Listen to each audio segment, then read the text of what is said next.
It's 8 o'clock. It is the 16th day of January 2021. I'm cold for some reason, even though it's like 80 degrees. I guess that's just the downside of getting old. I also can't hear out of this ear again. Yes, old age is great. I am your grumpy guide to all things gaming, the OGGM. And today we're going to do Flashback Saturday. I had to change up the schedule a little because I can't do the food thing. Because it's just $30 for 2 pieces of food? This should, whatever. Remember Traveler? Does anybody remember Traveler? Because I remember a role-playing game that I played in 1977, 1978. 3 little black books in a little sort of greenish box that told the sad tale of the free trader Beowulf. I think Mongoose re-released it according to the interweb in 2016. I maybe remember seeing it. I know I played it a couple times as an alternative to D&D back then. Though actually, for somebody who's been playing D&D since 1976, I didn't actually play a lot of D&D back then. Weird. I have vague recollections. So correct me if I'm wrong, if there's anybody else out there who's ever played the original Traveler. I remember 3 black books that followed the formula of the 3 books from D&D OG original box. One focusing on character creation, one focusing on spaceships and combat, and one's focusing on the world, I guess, and DM stuff. Now, here's the one thing that I remember most. I mean, obviously, it was one of the very first games. It wasn't D&D. It was one of the very first science fiction games. It was one of the very first science fiction games that looked at space and sci-fi and the future in the sort of the more cold, militaristic, way. Kind of, I guess it would be the great-great-great-grandfather of the Expanse, which we'll talk about in a second. And that it wasn't a Star Trek-y future. It was a much more cold, much more realistic, much more militaristic future. And it was one of the very first games, maybe the first game, am I wrong here? That had a life path. So this is before Cyberpunk, when their life path in Artisolian, that you, while making your character, you had several tables you would roll on to figure out what your character did before they started adventuring. From the very early age to their military career. Again, it was very slanted towards military, to their non-military career. And you could roll, and that's how you would get your background skills and your background money and your background context and whether you started with a spaceship or not and stuff like that. And then you build fill out the remaining bits and bobs and play the character. And if I am remembering this correctly, and I don't think you could get away with this today, but I remember that you could die in character creation. This was one of the very first, if the only game during character creation while rolling on the... Am I lopsided again? I feel like I'm lopsided. Rolling on this background life path chart, you could die in character creation because your character could have a military career before they started adventuring and could have been in some type of military encounter and died. So you could be rolling up, Luke Steve Walker, the space crazy ace space pilot that you wanted to play in this Traveler universe, but then you roll on the table and it's like, oh, military skirmish, your character's dead, start a new one. How frustrating is that? I mean, it's kind of funny. And I guess it's realistic. I don't think you could get away with it in today's gaming because I think lots of people would just freak out if you're like, oh, I know you're rolling up your barbarian here, Susan, but yeah, you died. Well, background. You rolled 13, your character died, you were run over by a moose, make a new character. Now, and again, did you get something for your next character because of this? I mean, was there like, oh, well, yeah, but you get to add like extra 3 points to your character because your previous character died in character creation? And this could happen repeatedly. Because you could be rolling your second character and hit that 13 again, and then, character number 2 died in military engagement. Which after a while, I would think people would be like, I don't know if I want to roll on the military engagement table. None of my characters from this point on join the military. But you're losing out on all the benefits. I'm also losing out on the chance of dying before my character actually starts. Now, I don't know. Part of me, from a player's point of view, think this is an awful choice. Why would you even put that on there? I know it's supposed to reflect the real realities of the military life in a very bloody future, and you can die, you know, in the military, especially if you're in armed conflict. So I can understand that.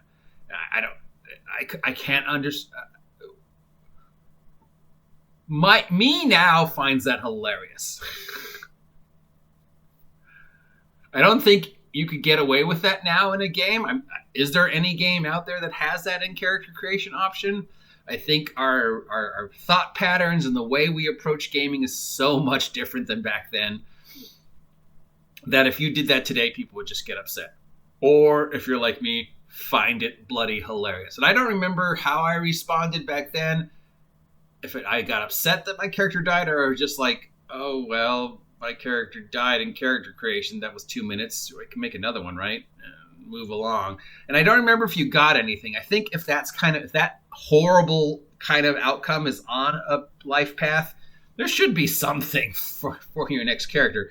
Extra EP, maybe you inherited all the previous stuff the character rolled, if they got any gear. I don't remember. Does anybody remember? Does anybody out there as old as me remember Traveler? Or maybe I'm remembering this completely wrong. I don't know. I just remember playing this game a couple times in the 70s. I remember rolling on the background table, and back then that was unique. I don't remember any other games back then having this option.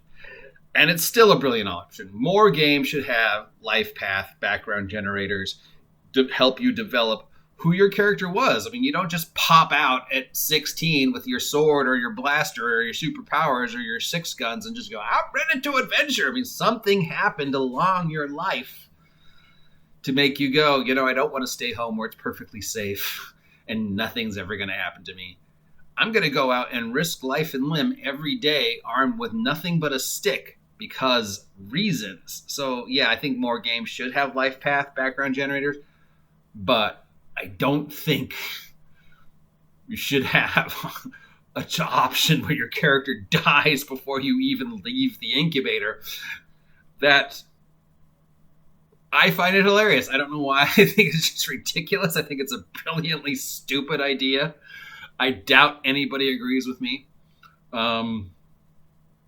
I know what they were thinking and I understand what they were thinking, but yeah, I don't think you could get away with it today. So, am I wrong? Is there anybody out there who remembers OG Traveler? Now, I know there's a Traveler, I think, according to the interweb, currently 2016, our buddies over at Mongoose released it. Supposedly, they're still supporting it as much as they can. It's not like, you know, it's one of the unsung heroes of gaming. When was the last time you saw a Traveler product on the shelves at Barnes & Noble or your friendly local game store, or even mentioned in an article? This is probably the first time anybody's even remember anybody talking about it in years. It's sort of just kind of been forgotten. But if I recall correctly, it was one of the very first role-playing games and it deserves some sort of recognition. Which brings me to the other half of this thing, because I mentioned The Expanse, and if you're not watching The Expanse on Amazon, Amazon is worth it just for The Expanse. It is the best science fiction TV show on right now. It's the only science fiction TV show on right now. I mean, The Mandalorian is on, but it's really more of a space western and set in the Star Wars. But just everything about The Expanse is great, and everything about The Expanse works, which is just so rare in science fiction. So if you're not watching it, you need to watch it. There's nothing bad I can say about The Expanse. It's a great TV show. But the reason why I bring it up in relation to Traveler, because it is cold, militaristic space. It's not Star Wars space. It's not Star Trek space. It's not Babylon 5 space. It's a very cold, militaristic space universe. You know, it does remind you that space wants to kill you. And from what I understand, The Expanse is a very interesting history, because The Expanse started as a proposed science fiction MMO.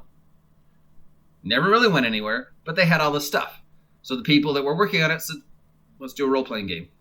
And they just did an in-home role-playing game based in the Expanse universe. I don't know anything about what system they use. You know, maybe GURPS, maybe Savage Worlds. I think Expanse were great in Savage Worlds. So they did enough stuff with the role-playing game. They were like, let's do some books. We've done enough background. We've got all the background from the MMO. We've got all the background from the role-playing game. Let's write a book. So they wrote a book. The book sold. I guess it was very, very popular.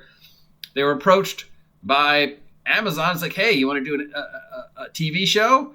And they're like, what? Of course we'd want to do an Expanse TV show. So they did an Expanse TV show. The Expanse TV show has got so popular that they got approached by a company who are like, hey, you want to do a role-playing game based upon the Expanse? And they're like, whoa, how weird is this? So there's the very weird history of the Expanse. But the reason why I mention it in relation to Traveler is because there is an Expanse role-playing game coming out, probably, I think, this month, if I remember correctly.